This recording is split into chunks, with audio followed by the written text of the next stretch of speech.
ವಿಷ್ಣುಹೃದಯಾಃ ತನ್ನಮಸ್ಯೆ ಗುರುನ್ ಮಮ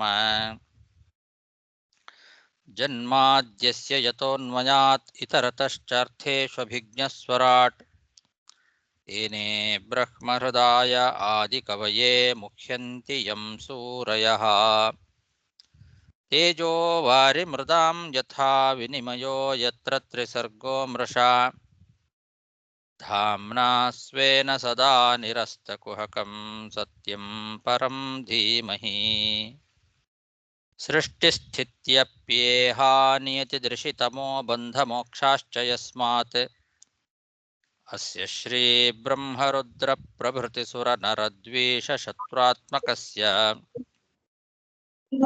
ವಿಷ್ಣೋರ್ವ್ಯಸ್ತಾಃ ಸಮಸ್ತಾಃ ಸಕಲಗುಣನಿಧಿಃ ಸರ್ವದೋಷವ್ಯಪೇತಃ ನಮಸ್ಕಾರ ಗುರುಗಳೇ. ಪೂರ್ಣಾನಂದೋ ವ್ಯಯೋ ಯೋ ಗುರುರಪಿ ಪರಮಃ ಚಿಂತಯೇತಂ ಮಹಾಂತಂ ಯಂ ಪ್ರವ್ರಜन्तಮನುಪೇತಮಪೇತಕೃತ್ಯಂ ದ್ವೈಪಾಯನೋ ವಿರಹಕಾತರ ಆಜುಹಾವ ಪುತ್ರೇತಿ ತನ್ಮಯತಯಾ ತರವೋಪಿ ನೇದುಃ तं ಸರ್ವಭೂತಹೃದಯಂ ಮುನಿಮಾನತೋಸ್ಮಿ.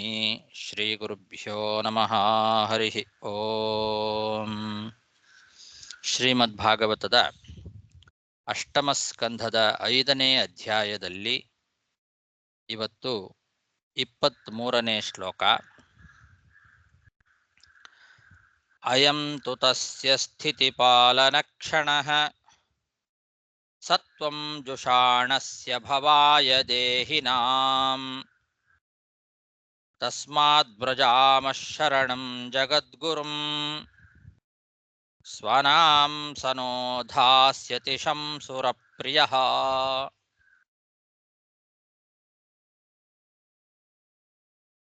ದೇವತೆಗಳೆಲ್ಲ ಬ್ರಹ್ಮದೇವರನ್ನ ಮುಂದೆ ಮಾಡಿಕೊಂಡು ಪ್ರಾರ್ಥನೆಯನ್ನ ಮಾಡಿಕೊಂಡರು. ಬ್ರಹ್ಮದೇವರು ಆ ಎಲ್ಲ ದೇವತೆಗಳಿಗೆ ಏನು ಮಾಡಬೇಕು ಅನ್ನೋದನ್ನ ಹೇಳ್ತಾ ಇದ್ದಾರೆ. ಹಿಂದಿನ ಶ್ಲೋಕದಲ್ಲಿ ನೋಡಿದ್ವಿ, ಬ್ರಹ್ಮದೇವರು ಹೇಳಿದ್ರು, ನಾವು ಎಲ್ಲರೂ ಕೂಡ ಆ ಭಗವಂತನನ್ನೇ ಶರಣಾಗತರಾಗೋಣ, ಅವನೇ ಇದಕ್ಕೆ ಸಮರ್ಥ, ಎಲ್ಲರನ್ನೂ ಅನುಗ್ರಹ ಮಾಡಲಿಕ್ಕೋಸ್ಕರ ಅವನೇ ಕಾಲಕಾಲದಲ್ಲಿ ಸೃಷ್ಟಿ ಸ್ಥಿತಿ ಲಯ ಮೊದಲಾದವುಗಳನ್ನೆಲ್ಲ ಮಾಡ್ತಾನೆ. ಅಂತಹ ಭಗವಂತನನ್ನೇ ಶರಣಾಗತರಾಗೋಣ ಅಂತ ಹೇಳಿದ. ಈಗ ಭಕ್ತರ ಕ್ಷೇಮಕ್ಕೋಸ್ಕರ ಅವನು ಈ ಜಗತ್ತಿನ ಸುಸ್ಥಿತಿಯನ್ನ ಪಾಲನೆ ಮಾಡುವ ಉದ್ದೇಶದ ಕಾಲ ಬಂದಿದೆ. ಭಗವಂತ ಆ ರೀತಿ ಸಂಕಲ್ಪ ಮಾಡಿದ್ದಾನಿವಾಗ. ಹಾಗಾಗಿ ಅವನು ಈ ಜಗತ್ತಿನ ಕ್ಷೇಮಕ್ಕೋಸ್ಕರ ಸತ್ವ ಎಂಬ ಗುಣವನ್ನ ವೃದ್ಧಿಪಡಿಸಬೇಕು ಅಂತ ಹೊರಟಿದ್ದಾನೆ. ದತ್ತೇ ರಜಸ್ ಸತ್ವ ತಮಾಂಸಿ ಕಾಲೇ ಅಂತ ಹಿಂದಿನ ಶ್ಲೋಕದಲ್ಲಿ ಹೇಳಿದರು. ಸರ್ಗಸ್ಥಿತಿ ಸಂಯಮಾರ್ಥಂ, ಈ ಜಗತ್ತಿನ ಸೃಷ್ಟಿ ಸ್ಥಿತಿ ಸಂಹಾರಕ್ಕೋಸ್ಕರ ಭಗವಂತ ಸತ್ವರಜಸ್ತಮೋ ಗುಣಗಳನ್ನ ಅವನು ಅಭಿವೃದ್ಧಿ ಮಾಡ್ತಾನೆ ಕಾಲಕಾಲಕ್ಕೆ. ಈಗ ಪ್ರಕೃತದಲ್ಲಿ ಭಕ್ತರ ಕ್ಷೇಮಕ್ಕೋಸ್ಕರ ಸ್ಥಿತಿಪಾಲನ ಕ್ಷಣ, ಸ್ಥಿತಿಗೋಸ್ಕರ ಪ್ರಪಂಚದ ಸ್ಥಿತಿಯನ್ನ ಪಾಲನೆ ಮಾಡೋ ಉದ್ದೇಶದಿಂದ ಸತ್ವ ಎಂಬ ಗುಣವನ್ನು ಅಭಿವೃದ್ಧಿಪಡಿಸಬೇಕು ಅಂತ ಹೊರಟಿದ್ದಾನೆ. ಅದರಿಂದ ಇದು ನಮಗೆ ಅನುಕೂಲವಾಗಿರ್ತಕ್ಕಂತಹ ಕಾಲ ಇದು. ಈಗ ನಾವು ಆ ಜಗದ್ಗುರುವಾದ ಭಗವಂತನನ್ನೇ ಶರಣಾಗತರಾಗೋಣ. ಶರಣಂ ಜಗದ್ಗುರುಂ ವ್ರಜಾಮಃ, ಶರಣಂ ವ್ರಜಾಮಃ. ಸ್ವಾನಾಂ ಸಹ ನೋ ಧಾಸ್ಯತಿ ಶಂ, ನಮಗೆಲ್ಲರಿಗೂ ಮಂಗಳವನ್ನ ಉಂಟು ಮಾಡ್ತಾನೆ. ತಮಗೆಲ್ಲ ಗೊತ್ತಿದೆ, ನೀವೆಲ್ಲ ಆ ಭಗವಂತನಿಗೆ ಅತ್ಯಂತ ಪ್ರಿಯರಾದವರು. ಹಾಗಾಗಿ ಸುರಪ್ರಿಯ ಅವನು, ದೇವತೆಗಳನ್ನ ಪ್ರೀತಿಸ್ತಕ್ಕಂಥವನು.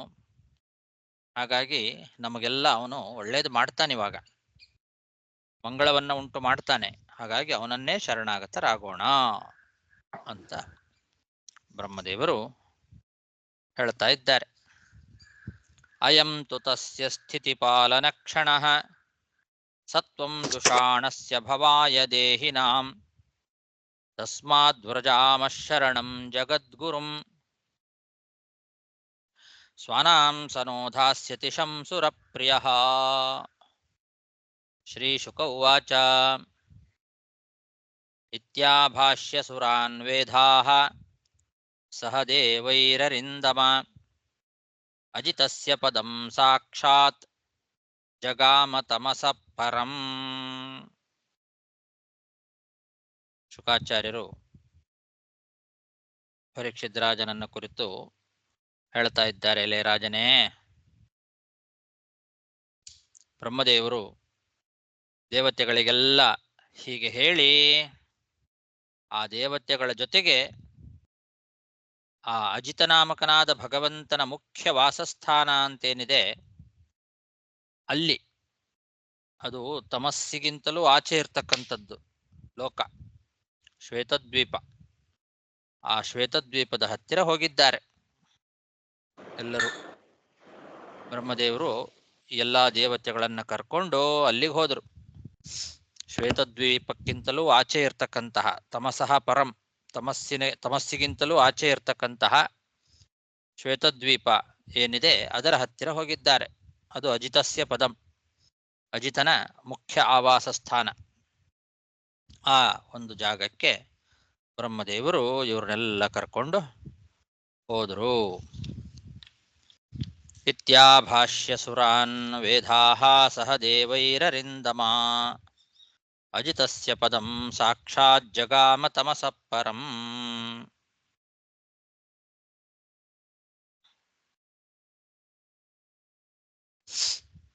ತತ್ರಾದೃಷ್ಟಸ್ವರೂಪಾಯ ಶ್ರುತಪೂರ್ವಾಯ ಚಾಭ್ಯಧಾತ್ ಅದ್ಭುತ ದೈವೀಭಿಃ ಗೀರ್ಭಿಸ್ತ್ವವಹಿತೇಂದ್ರಿಯಃ. ಅಲ್ಲಿ ಹೋಗಿ ಬ್ರಹ್ಮದೇವರು ಸ್ತೋತ್ರ ಮಾಡ್ತಾ ಇದ್ದಾರೆ ಆ ಭಗವಂತನನ್ನ. ಶ್ವೇತದ್ವೀಪದ ಹತ್ತಿರ ಹೋಗಿದ್ದಾರೆ. ಅಜಿತನಾಮಕನಾದ ಭಗವಂತನ ಮುಖ್ಯವಾದ ಆವಾಸ ಸ್ಥಾನ ಅದು. ಆದರೆ ಅಲ್ಲಿ ಭಗವಂತ ಈ ದೇವತೆಗಳಿಗೆಲ್ಲ ಕಾಣಿಸ್ಲಿಲ್ಲ. ಯಾಕೆ ಅಂದ್ರೆ ಅವನು ಅದೃಷ್ಟ ಸ್ವರೂಪ, ಅದೃಷ್ಟನಾಗಿ ಇರ್ತಕ್ಕಂಥವನು. ಆದರೆ ಬ್ರಹ್ಮದೇವರಿಗೆ ಗೊತ್ತು, ಅದೃಶ್ಯ ಸ್ವರೂಪನಾಗಿದ್ದರೂ ಕೂಡ ಬ್ರಹ್ಮದೇವರು ತಿಳ್ಕೊಂಡಿದ್ದಾರೆ. ಹಾಗಾಗಿ ಹಿಂದೆ ವೇದ ಮಂತ್ರಗಳಿಂದ ಬ್ರಹ್ಮದೇವರು ಅವನನ್ನ ಚೆನ್ನಾಗಿ ತಿಳ್ಕೊಂಡಿದ್ದಾರೆ. ಶ್ರುತಪೂರ್ವಾಯ ಅಂತ. ಶ್ರುತ ಅಂದ್ರೆ ಶ್ರುತಿಗಳಿಂದ ತಿಳ್ಕೊಂಡದ್ದು.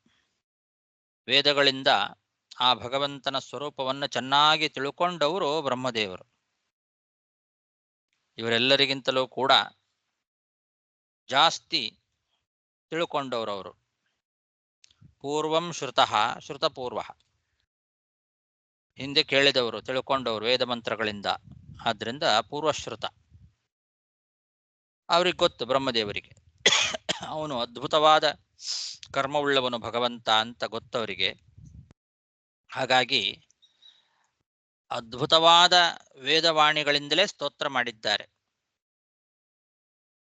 ಅವಹಿತ ಇಂದ್ರಿಯ, ಬ್ರಹ್ಮದೇವರು ಇಂದ್ರಿಯ ನಿಗ್ರಹವುಳ್ಳವರು. ಅವರು ವೇದ ಮಂತ್ರಗಳಿಂದ ಸ್ತೋತ್ರ ಮಾಡಿದ್ದಾರೆ. ನಿತ್ಯವಾದ ಅದ್ಭುತವಾದ ವೇದ ಮಂತ್ರಗಳೇನಿದ್ದಾವೆ ಆ ವೇದ ಮಂತ್ರಗಳಿಂದ, ಅದು ಆ ಭಗವಂತನ ಗುಣಗಳನ್ನು ವರ್ಣನೆ ಮಾಡ್ತಕ್ಕಂತಹ ಶಬ್ದ ಸ್ವರೂಪವಾದಂಥದ್ದು ವೇದ. ಅಂತಹ ವೇದ ಮಂತ್ರಗಳಿಂದ ಭಗವಂತನ ಸ್ತೋತ್ರವನ್ನು ಬ್ರಹ್ಮದೇವರು ಮಾಡಿದರು. ತತ್ರಾದೃಷ್ಟಸ್ವರೂಪಾಯ ಶ್ರುತಪೂರ್ವಾಯ ಚಾಭ್ಯಧಾತ್ ಸ್ತುತಿಂ ಅದ್ಭುತ ದೈವೀಭಿಃ ಗೀರ್ಭಿಸ್ತ್ವವಹಿತೇಂದ್ರಿಯಃ. ಬ್ರಹ್ಮೋವಾಚ ಅವಿಕ್ರಿಯಂ ಸತ್ಯಮನಂತಮಾದ್ಯಂ ಗುಹಾಶಯಂ ನಿಷ್ಕಲಮಪ್ರತರ್ಕ್ಯಂ ಮನೋಗ್ರಯಾಣಂ ವಚಸಾ ನಿರುಕ್ತಂ ನಮಾಮಹೇ ದೇವವರಂ ವರೇಣ್ಯಂ. ಬ್ರಹ್ಮದೇವರು ಭಗವಂತನ ಸ್ತೋತ್ರವನ್ನ ಪ್ರಾರಂಭ ಮಾಡಿದ್ದಾರೆ. ಈ ಶ್ಲೋಕದಿಂದ ಅನೇಕ ಶ್ಲೋಕಗಳಿಂದ ಭಗವಂತನನ್ನ ಸ್ತೋತ್ರ ಮಾಡ್ತಾರೆ. ಬ್ರಹ್ಮದೇವರು ಮಾಡಿದ ಅಜಿತ ಸ್ತೋತ್ರ ಇದು. ಅಜಿತನಾಮಕನಾದ ಭಗವಂತನನ್ನ ಬ್ರಹ್ಮದೇವರು ಸ್ತೋತ್ರ ಮಾಡಿದ್ದು ತುಂಬಾ ಶ್ಲೋಕಗಳಿದ್ದಾವೆ. ಅದರಲ್ಲಿ ಮೊದಲನೇ ಶ್ಲೋಕ ಅವಿಕ್ರಿಯಂ ಸತ್ಯಂ ಅನಂತಂ ಆದ್ಯಂ ಗುಹಾಶಯಂ ನಿಷ್ಕಲಂ ಅಪ್ರತರ್ಕ್ಯಂ. ಹೀಗೆ ಇದೆಲ್ಲ ಭಗವಂತನ ಗುಣಗಳನ್ನು ವರ್ಣನೆ ಮಾಡ್ತಾ ಇರ್ತಕ್ಕಂತಹ ಪದಗಳು. ಅವನಿಗೆ ವಿಕಾರ ಇಲ್ಲ. ಅವಿಕ್ರಿಯಂ, ಸುಖ ದುಃಖ ಮೊದಲಾದವುಗಳ ವಿಕಾರ ಅವನಿಗೆ ಇಲ್ಲ. ಆದ್ರಿಂದ ಅವನನ್ನು ಅವಿಕ್ರಿಯಂ ಅಂತ ಕರೆದಿದ್ದಾರೆ. ಕ್ರಿಯಾ ಅಂದ್ರೆ ವಿಕಾರ.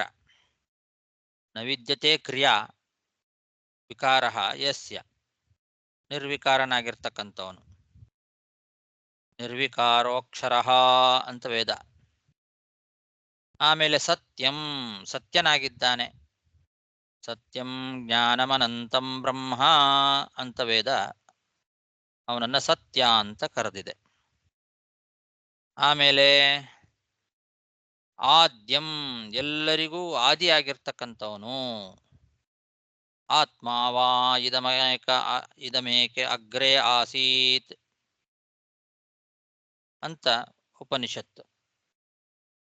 ಅವನೊಬ್ಬನೇ ಇದ್ದ ಪ್ರಳಯ ಕಾಲದಲ್ಲಿ, ಬೇರೆ ಇನ್ಯಾರೂ ಇರಲಿಲ್ಲ ಅಂತ ಪ್ರಮಾಣ. ಆದ್ರಿಂದ ಅವನು ಅಗ್ರ, ಎಲ್ಲರಿಗಿಂತಲೂ ಪೂರ್ಣ ಮೊದಲು ಅವನಿದ್ದವನು. ಆದ್ಯಂ. ಆಮೇಲೆ ಗುಹಾಶಯಂ. ಗುಹಾ ಅಂದ್ರೆ ಎಲ್ಲ ಜೀವರ ಹೃದಯ ಗುಹೆ. ಆ ಗುಹೆಯಲ್ಲಿ ವಾಸ ಮಾಡ್ತಕ್ಕಂಥವನು. ಸಮಸ್ತ ಜೀವರ ಹೃದಯ ಗುಹಾದಲ್ಲಿ ವಾಸ ಮಾಡ್ತಾ ಇರ್ತಕ್ಕಂಥವನು ಅಂತ ಅರ್ಥ. ಹೃದಯ ಆಹಿತಂ ಯತ್ ಅಂತ ವೇದ. ಆಮೇಲೆ ನಿಷ್ಕಲಂ ಅಂತ. ನಿಷ್ಕಲ ಅಂತಂದ್ರೆ ಅವನ ಅವಯವಗಳಲ್ಲಿ ಭೇದ ಇಲ್ಲ ಅಂತ ಅರ್ಥ. ಭಿನ್ನವಾದ ಅವಯವ ಮೊದಲಾದವುಗಳು ಇಲ್ಲದೆ ಇರ್ತಕ್ಕಂಥವನು ನಿಷ್ಕಲ. ನಿಷ್ಕಲಂ ಅನ್ನೋದಕ್ಕೆ ಹಾಗರ್ಥ. ಭಗವಂತನ ಅವಯವಗಳಲ್ಲಿ ಭೇದ ಚಿಂತನೆ ಮಾಡಬಾರದು. ಭಿನ್ನ ಅವಯವಾದಿ ವಿಕಲಂ. ನಿಷ್ಕಲಂ ನಿಷ್ಕ್ರಿಯಂ ಶಾಂತಂ ಅಂತ ವೇದ ಈ ವಿಷಯವನ್ನು ತಿಳಿಸಿಕೊಡ್ತದೆ. ನಿಷ್ಕಲಂ. ಆಮೇಲೆ ಅಪ್ರತರ್ಕ್ಯಂ, ಅವನನ್ನು ಊಹೆ ಮಾಡಲಿಕ್ಕೂ ಸಾಧ್ಯ ಇಲ್ಲ. ಅಂಥ ಮಹಾಮಹಿಮೆ ಉಳ್ಳವನಾಗಿದ್ದಾನೆ ಭಗವಂತ. ಇದನ್ನು ಕೂಡ ಉಪನಿಷತ್ತು ತಿಳಿಸಿಕೊಡ್ತದೆ. ನೈಷಾ ತರ್ಕೇಣ ಮತಿರಾಪನೇಯ ಅಂತ. ಅಪ್ರತರ್ಕ್ಯ, ತರ್ಕದಿಂದ ಅವನನ್ನ ವಿಚಾರ ಮಾಡಿ ತಿಳ್ಕೊಳ್ಳಿಕ್ಕೆ ಸಾಧ್ಯ ಇಲ್ಲ. ಆದ್ರಿಂದ ಅಪ್ರತರ್ಕ್ಯಂ. ಮನೋಗ್ರಯಮಾಣಂ, ಮನಸ್ಸಿಗಿಂತ ಅಧಿಕವಾದ ವೇಗವುಳ್ಳವನಾಗಿದ್ದಾನೆ ಅಂತ ಅರ್ಥ. ಮನೋಗ್ರಯಮಾಣಂ ಅಂತಂದ್ರೆ ಅದಕ್ಕೂ ಪ್ರಮಾಣ ಇದೆ. ಏನು? ಮನಸೋ ಜವೀಯ ಅಂತ ಉಪನಿಷತ್ತು ಹೇಳ್ತದೆ. ಮನಸ್ಸಿಗಿಂತಲೂ ವೇಗವುಳ್ಳವನಾಗಿದ್ದಾನೆ ಅಂತ. ಆಮೇಲೆ ವಚಸ ಅನಿರುಕ್ತಂ, ಮಾತಿನಿಂದ ವರ್ಣನೆ ಮಾಡಲಿಕ್ಕೆ ಸಾಧ್ಯ ಇಲ್ಲ.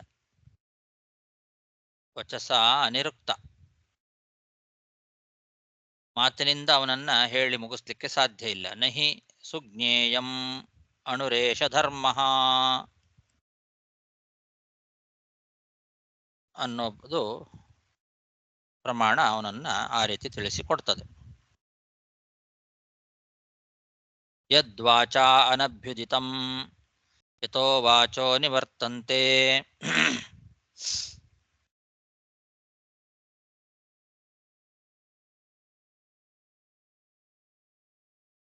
ಇವೇ ಮೊದಲಾದ ಪ್ರಮಾಣಗಳು ಅವನನ್ನ ಮಾತಿನಿಂದ ಹೇಳಲಿಕ್ಕೆ ಸಾಧ್ಯ ಇಲ್ಲ ಅನ್ನೋದನ್ನು ತಿಳಿಸಿಕೊಡ್ತದೆ. ವಚಸ ಅನಿರುಕ್ತಂ.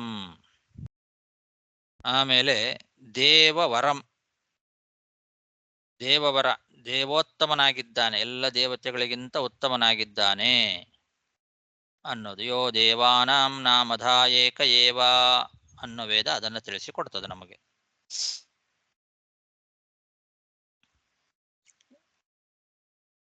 ಎಲ್ಲ ದೇವತೆಗಳಿಗೂ ಉತ್ತಮನಾಗಿರ್ತಕ್ಕಂಥವನು ಅಂತರ್ಥ. ದೇವವರ, ದೇವಶ್ರೇಷ್ಠ.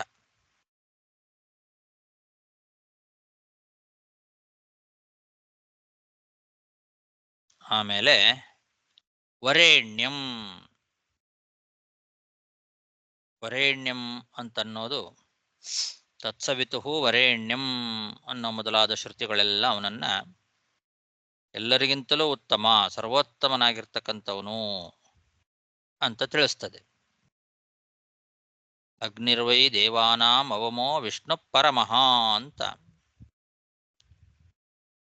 ದೇವತೆಗಳಲ್ಲಿ ಮೊದಲನೆಯವನು ವಿಷ್ಣು, ಕೊನೆಯವನು ಅಗ್ನಿ ಅಂತ. ಹೀಗೆ ದೇವತೆಗಳ ತಾರತಮ್ಯದಲ್ಲಿ ತುಟ್ಟ ತುದಿಯಲ್ಲಿ ಇರ್ತಕ್ಕಂಥವನು ಭಗವಂತ. ಅವನೇ ಉತ್ತಮ, ಅವನೇ ಪರಮ ಅಂತ. ಹೀಗೆ ಎಲ್ಲ ವೇದಗಳಲ್ಲಿ ಬಂದಂತಹ ವಾಕ್ಯಗಳು. ಯಾಕೆಂದರೆ ಹಿಂದೆ ಅದ್ಭುತವಾದ ವೇದವಾಣಿಗಳಿಂದ ಸ್ತೋತ್ರ ಮಾಡಿದ ಬ್ರಹ್ಮ ಅಂತ ಹೇಳಿದ್ದಾರೆ. ಇದೇ ಎಲ್ಲ ವೇದದಲ್ಲಿ ಬಂದಂತಹ ಮಾತುಗಳಿವೆಲ್ಲ. ಈ ವೇದ ಮಂತ್ರಗಳಿಂದ ಸ್ತೋತ್ರ ಮಾಡಿದ್ದಾರೆ ಬ್ರಹ್ಮದೇವರು. ಅದನ್ನು ಇಲ್ಲಿ ಸಂಗ್ರಹ ಮಾಡಿ ಕೊಟ್ಟಿದ್ದಾರೆ. ಅವರು ಮಾಡಿದ ಆ ವೇದ ಮಂತ್ರಗಳ ಸಂಗ್ರಹ ಇದು. ಅವಿಕ್ರಿಯಂ ಮೊದಲಾದ ಶಬ್ದಗಳು. ಸತ್ಯಂ ಜ್ಞಾನಮನಂತಂ ಬ್ರಹ್ಮ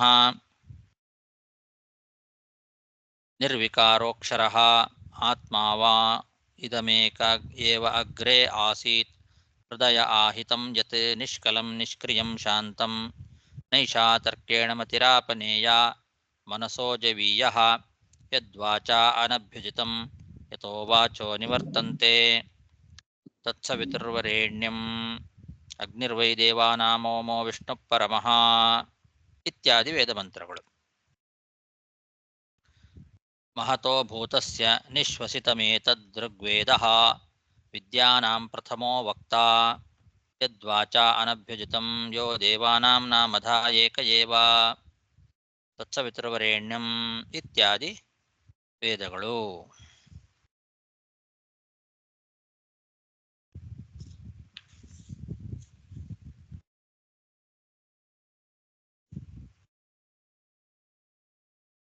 ಆ ವೇದಗಳಿಂದ ಚತುರ್ಮುಖ ಬ್ರಹ್ಮದೇವರು ಭಗವಂತನನ್ನ ಸ್ತೋತ್ರ ಮಾಡ್ತಾ ಇದ್ದಾರೆ. ಅವಿಕ್ರಿಯಂ ಸತ್ಯಮನಂತಮಾದ್ಯಂ ಗುಹಾಶಯಂ ನಿಷ್ಕಲಮಪ್ರತರ್ಕ್ಯಂ ಮನೋಗ್ರಯಾಣಂ ವಚಸಾ ನಿರುಕ್ತಂ ನಮಾಮಹೇ ದೇವವರಂ ವರೇಣ್ಯಂ. ವಿಪಶ್ಚಿತಂ ಪ್ರಾಣಮನೋಧಿಯಾತ್ಮನಾಂ ಅರ್ಥೇಂದ್ರಿಯಾಭಾಸಮನಿದ್ರಮದ್ ಔರಣಂ ಛಾಯಾತಪೌ ಯತ್ರ ನ ಗೃಧ್ರಪಕ್ಷೌ ತಮಕ್ಷರಂ ಖಂ ತ್ರಿಯುಗಂ ವ್ರಜಾಮಹೇ. ಮುಂದೆ ಭಗವಂತನನ್ನ ಸ್ತೋತ್ರ ಮಾಡ್ತಾ ಬ್ರಹ್ಮದೇವರು ಹೇಳ್ತಾರೆ, ಪ್ರಾಣ, ಮನಸ್ಸು, ಬುದ್ಧಿ ಮತ್ತು ಈ ಜೀವಾತ್ಮ ಇವರೆಲ್ಲರನ್ನೂ ಕೂಡ ಚೆನ್ನಾಗಿ ತಿಳ್ಕೊಂಡವನು ಪರಮಾತ್ಮ.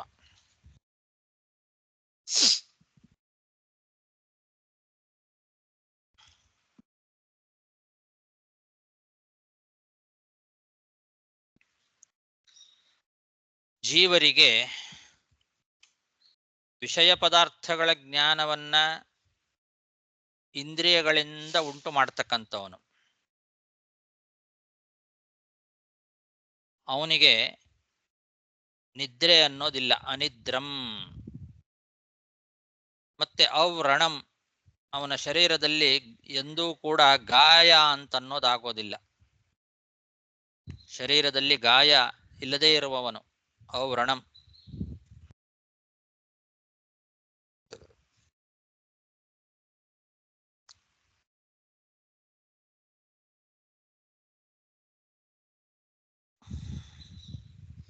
ಛಾಯಾತಪೌ ಯತ್ರ ನ ಗೃಧ್ರಪಕ್ಷೌ.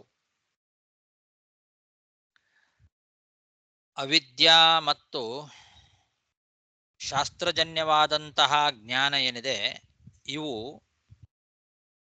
ಜೀವರಿಗೆ, ವಿಷಯ ಪದಾರ್ಥಗಳನ್ನು ಅಪೇಕ್ಷೆ ಪಡ್ತಕ್ಕಂತಹ ಜೀವರಿಗೆ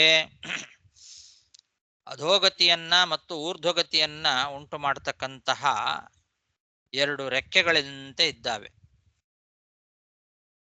ಅವಿದ್ಯಾ ಅಧೋಗತಿಯನ್ನು ಉಂಟು ಮಾಡತಕ್ಕಂತಹ ರೆಕ್ಕೆ ಆದರೆ, ಶಾಸ್ತ್ರದಿಂದ ಜನ್ಯವಾದ ಜ್ಞಾನ ಊರ್ಧ್ವಗತಿಗೆ ಕಾರಣವಾದಂತಹ ರೆಕ್ಕೆ. ಹೀಗೆ ಎರಡು ರೆಕ್ಕೆಗಳು ಜೀವನಿಗೆ ಇದ್ದಾವೆ. ಅವೆರಡು ಈ ಜೀವ ಅನ್ನೋ ಪಕ್ಷಿಗಿದ್ದಾವೆ, ಆದರೆ ಪರಮಾತ್ಮ ಅನ್ನೋ ಪಕ್ಷಿಗೆ ಇಲ್ಲ. ಪರಮಾತ್ಮ ಮತ್ತು ಜೀವಾತ್ಮ ಎರಡು ಪಕ್ಷಿಗಳು ಅಂತ ಇಟ್ಟುಕೊಂಡ್ರೆ, ಅದರಲ್ಲಿ ಪರಮಾತ್ಮ ಅನ್ನೋ ಪಕ್ಷಿಗೆ ಇಂತಹ ರೆಕ್ಕೆಗಳಿಲ್ಲ. ಅಧೋಗತಿ ಮತ್ತು ಊರ್ಧ್ವಗತಿಗೆ ಕಾರಣವಾದಂತಹ ಅವಿದ್ಯಾ ಮತ್ತು ಶಾಸ್ತ್ರಜನ್ಯ ಜ್ಞಾನ ಎಂಬಂತಹ ಎರಡು ರೆಕ್ಕೆಗಳು ಜೀವನಿಗಿದ್ದಾವೆ ಹೊರತು ಪರಮಾತ್ಮನಿಗಿಲ್ಲ. ಛಾಯಾತಪವು ನ ಯತ್ರ ಗೃಧ್ರಪಕ್ಷೌ.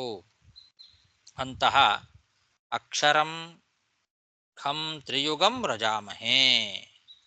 ಅವನು ನಾಶರಹಿತ ಅಕ್ಷರ, ಜ್ಞಾನರೂಪ. ಖಂ ಅಂದ್ರೆ ಜ್ಞಾನರೂಪ ಅಂತ ಅರ್ಥ. ಆಮೇಲೆ ತ್ರಿಯುಗಂ, ಅವನಿಗೆ ತ್ರಿಯುಗ ಅಂತ ಹೆಸರು. ಮೂರು ಯುಗಗಳಲ್ಲಿ ಮಾತ್ರ ಅವತಾರವನ್ನು ಮಾಡ್ತಕ್ಕಂಥವನು ಅವನು. ಕೃತ, ತ್ರೇತ ಮತ್ತು ದ್ವಾಪರ ಎಂಬ ಮೂರು ಯುಗಗಳಲ್ಲಿ ಮಾತ್ರ ಅವತಾರವನ್ನು ಮಾಡ್ತಾನಾದ್ರಿಂದ ಅವನಿಗೆ ತ್ರಿಯುಗ ಅಂತ ಹೆಸರು. ಅಂತಹ ತ್ರಿಯುಗಂ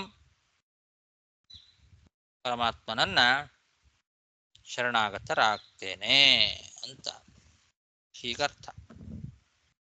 ಇಲ್ಲಿ ಛಾಯಾತಪೌ ಯತ್ರ ನ ಗೃಧ್ರಪಕ್ಷೌ ಅಂತ ಇದೆ. ಛಾಯಾ ಅನ್ನೋ ಶಬ್ದಕ್ಕೆ ಅವಿದ್ಯಾ ಅಂತ ಅರ್ಥ. ಆತಪ ಅಂತಂದ್ರೆ ಶಾಸ್ತ್ರಜನ್ಯವಾದ ಜ್ಞಾನ ಅಂತ ಅರ್ಥ. ಗೃಧ್ರ ಪಕ್ಷೌ ಅಂತಿದೆ. ಜೀವ ಗೃಧ್ರ ಪಕ್ಷಿ ಇದ್ದಂತೆ. ಗೃಧ್ರ ಅಂತಂದು ಅನ್ನೋದು ಗ್ರಧು ಅಭಿಕಾಂಕ್ಷಾಯಾಮ್ ಅಂತ ಒಂದು ಧಾತುವಿನಿಂದ ಹೊರಟಂತಹ ಒಂದು ಶಬ್ದ. ಗ್ರಧು ಅಭಿಕಾಂಕ್ಷಾಯಾಮ್ ಅಂದ್ರೆ ಸುಖವನ್ನ ಅಪೇಕ್ಷೆ ಪಡ್ತಕ್ಕಂಥವನು. ಆದ್ರಿಂದ ಜೀವನನ್ನ ಗೃಧ್ರ ಅಂತ ಕರೀತಾರೆ. ಅಭಿಕಾಂಕ್ಷಾಯಾಮ್ ಅನ್ನೋ ಧಾತ್ವರ್ಥದಿಂದ ನಿಷ್ಪನ್ನವಾದದ್ದು. ಹಾಗಾಗಿ ಗೃಧ್ರ ಅಂತಂದ್ರೆ ಸುಖವನ್ನ ಅಪೇಕ್ಷೆ ಪಡ್ತಕ್ಕಂತಹ, ವಿಷಯ ಪದಾರ್ಥಗಳ ಆಕಾಂಕ್ಷಿಯಾಗಿರ್ತಕ್ಕಂತಹ ಜೀವ ಅಂತ ಅರ್ಥ. ಈ ಜೀವ ಅನ್ನೋ ಪಕ್ಷಿ ಅವಿದ್ಯಾ ಎಂಬ ರೆಕ್ಕೆಯಿಂದ ಅಧೋಲೋಕವನ್ನು ಪಡಿತಾನೆ. ಶಾಸ್ತ್ರಜನ್ಯ ಜ್ಞಾನ ಅನ್ನೋ ರೆಕ್ಕೆಯಿಂದ ಊರ್ಧ್ವಲೋಕವನ್ನು ಪಡಿತಾನೆ.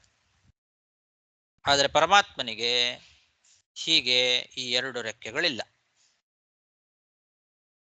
ಅಧೋಲೋಕ ಮತ್ತು ಊರ್ಧ್ವಲೋಕಗಳಿಗೆ ಕಾರಣವಾದಂತಹ ಈ ಅವಿದ್ಯಾ ಮತ್ತು ಶಾಸ್ತ್ರಜನ್ಯ ಜ್ಞಾನ ಎಂಬಂತಹ ರೆಕ್ಕೆಗಳು ಅವನಿಗಿಲ್ಲ. ಯಾಕೆಂದ್ರೆ ನಿತ್ಯ ಜ್ಞಾನ ಸ್ವರೂಪಿ.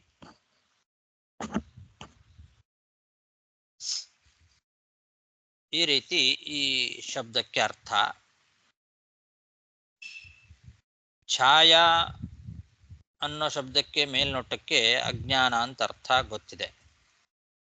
ಆತಪ ಅಂದರೆ ಜ್ಞಾನ.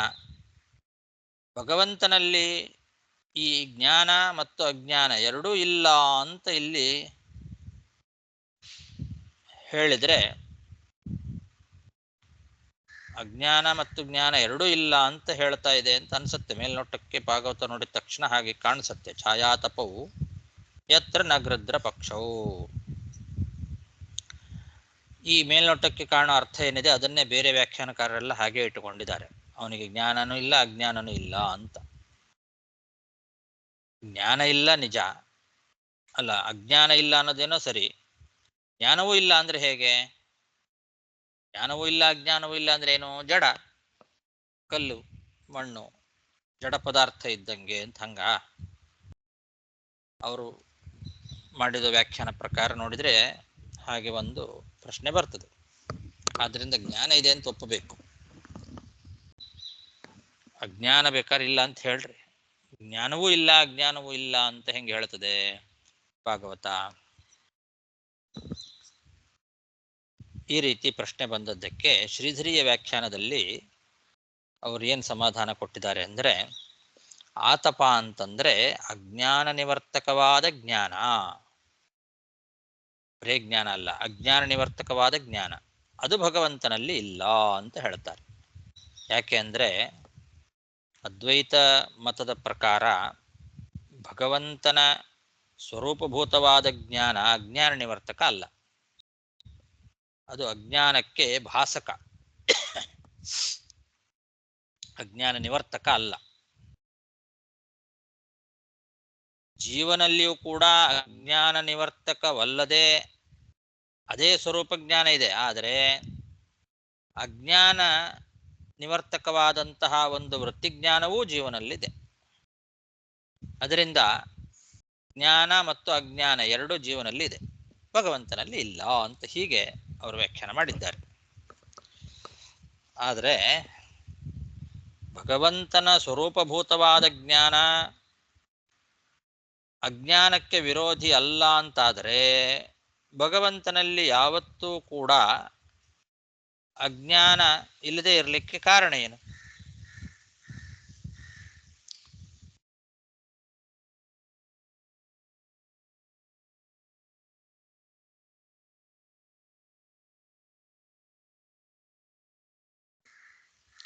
ಅದು ವಿರೋಧಿ ಅಲ್ಲ ಅಂತ ಹೇಳಲಿಕ್ಕೆ ಸಾಧ್ಯ ಇಲ್ಲ. ಈಗ ಸೂರ್ಯನಲ್ಲಿ ತಮೋ ವಿರೋಧಿಯಾದ ಪ್ರಕಾಶ ಇರೋದ್ರಿಂದ ಅವನಲ್ಲಿ ತಮಸ್ ಇಲ್ಲ ಅಂತ ಹೇಳಬೇಕು. ತಮಸ್ ಇಲ್ಲ ಅಂತ ಹೇಳಬೇಕೇ ಹೊರತು ತಮಸ್ ಇಲ್ಲದೆ ಇರೋದ್ರಿಂದ ಅವನ ಪ್ರಕಾಶ ತಮೋ ವಿರೋಧಿ ಅಲ್ಲ ಅಂತ ಹಂಗೆ ಹೇಳೋದಲ್ಲ.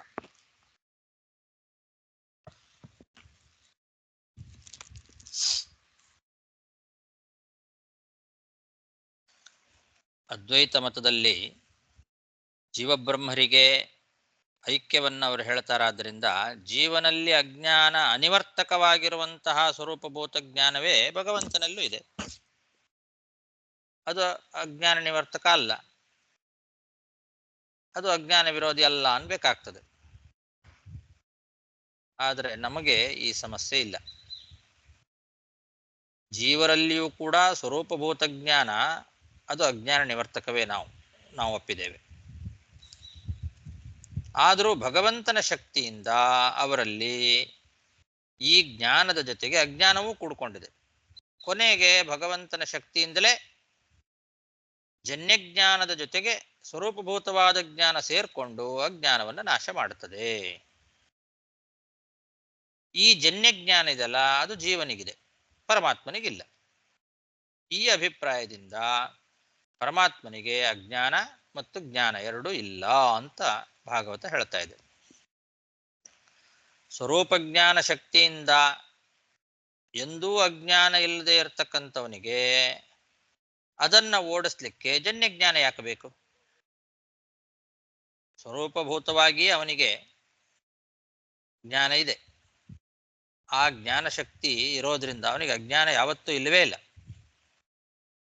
ಅದಕ್ಕೆ ಅದನ್ನ ಓಡಿಸುವ ಜನ್ಯ ಜ್ಞಾನದ ಅಗತ್ಯ ಭಗವಂತನಿಗಿಲ್ಲ, ಜೀವನಿಗದಿದೆ. ಈ ಅಭಿಪ್ರಾಯ ಭಾಗವತ ಛಾಯಾತಪೌ ನಯತ್ರ ಗೃಧ್ರ ಪಕ್ಷೌ ಅಂತ.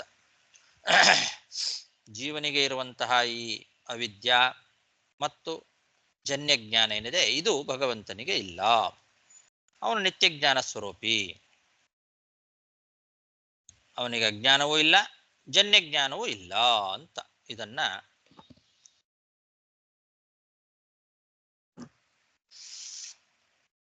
ಬ್ರಹ್ಮತರ್ಕದ ವಾಕ್ಯವನ್ನು ಉದಾಹರಿಸಿ ಆಚಾರ್ಯರು ತೋರಿಸ್ಕೊಟ್ಟಿದ್ದಾರೆ ಭಾಷ್ಯದಲ್ಲಿ. ಛಾಯಾತ್ವ ವಿದ್ಯಾ ಸಂಪ್ರೋಕ್ತ ಜನ್ಯ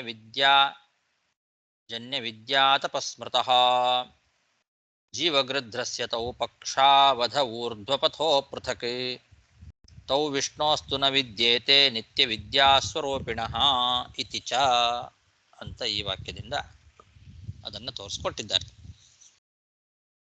ಹಾಗಾಗಿ ಛಾಯಾತಪವು ಅಂದರೆ ಅಜ್ಞಾನ ಮತ್ತು ಆವರ್ಕವಾದ ನಿವರ್ತಕವಾದ ಜನ್ಯ ಜ್ಞಾನ, ಇದು ಭಗವಂತನಿಗಿಲ್ಲ, ಜೀವನಿಗೆ ಇದೆ. ಅಂತಹ ಭಗವಂತನಿಗೆ ಶರಣಾಗತನಾಗ್ತೇವೆ. ತ್ರಿಯುಗನಾದ ಜ್ಞಾನಸ್ವರೂಪಿಯಾದ ಭಗವಂತನನ್ನ ಶರಣಾಗತರಾಗೋಣ. ವಿಪಶ್ಚಿತಂ ಪ್ರಾಣಮನೋಧಿಯಾತ್ಮನಾಂ ಅರ್ಥೇಂದ್ರಿಯಾಭಾಸಮನಿದ್ರಮೌರಣಂ ಛಾಯಾತಪೌ ಯತ್ರ ನ ಗೃಧ್ರಪಕ್ಷೌ ತಮಕ್ಷರಂ ಖಂ ತ್ರಿಯುಗಂ ವ್ರಜಾಮಹೇ.